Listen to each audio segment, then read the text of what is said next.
Hi everybody, welcome to my little community. So today I'll be preparing dry okra soup and tuwon masara, that's corn flour in Hausa. So I'll be using my charcoal for this cooking.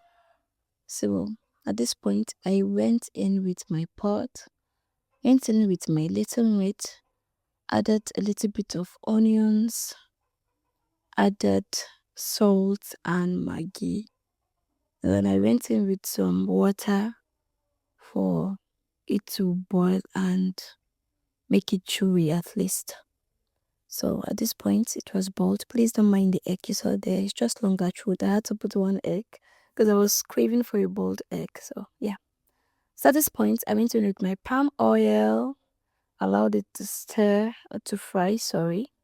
And then I went in with my pepper, that's atarugu and Hausa.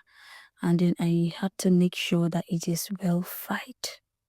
I don't want any story that touches the heart later on. I want my soup to taste very nice. So I went in with my meat. Emphasis on little meat, please. So I went in with my meat and then I added another water, not a little water. I added more water. Obviously, the soup is not for one person, as you can see. Yeah, I live with my family and this meal is for all of us. Added maggi and salt. And then the start of the day, my ginger. I went in with my ginger for it to give it, a good taste. Ginger elevates food. So at this point, it was already boiled. So I went in with my dry okra. I continued stirring. I had to remove the egg. I had to be very fast for me to avoid any lumps. As you can see, there's a little bit of lumps, but I was very quick. And that's it for my soup. Will you eat or pass?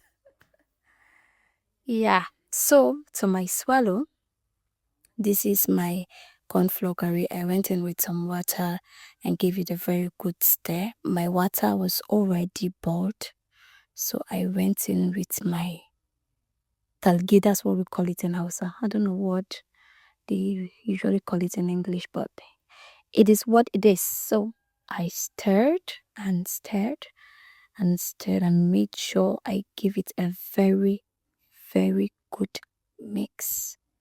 And then at this point, we'll allow it to boil. You understand? Yeah, so if you've not prepared